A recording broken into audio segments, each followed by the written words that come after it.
Stand by. Off and racing from the 1100 metre point and coming out very quickly. Little Billy Rose leads early on from It's Scandalous, which jumped away very fast. Z Dribbler, Fair Achiever showing speed. Then came Harvey's Loss, More Than Mum. They were followed by Mr. Randall. Then came Harvey's Loft, Love Struck Babe, and Fast Ailers last of all. 700 metres left to travel and Little Billy Rose in front. Leads by a half length. It's Scandalous. On the outside, 3 wide as Harvey's Loss. Then came Z Dribbler, who's down the inside from Fair Achiever as they pass the 500 metre point. A length and a half then to Love Struck Babe, going up around the outside here. From over on the inside then is Mr. Randall, rather, from Heart's Desire, and Fast Ale last of all.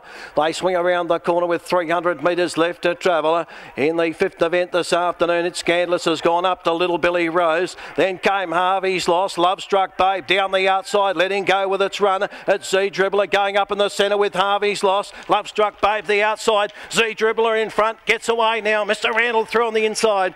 Z Dribbler beats Mr. Randall. It's Scandalous, Love Struck Babe. Then came Fair Achiever. They were followed by Fast Ale. Then back behind them was More Than Mum, Harvey's Loss. Long way back was Little Billy Rose, and Heart's Desires run at the tail of the field.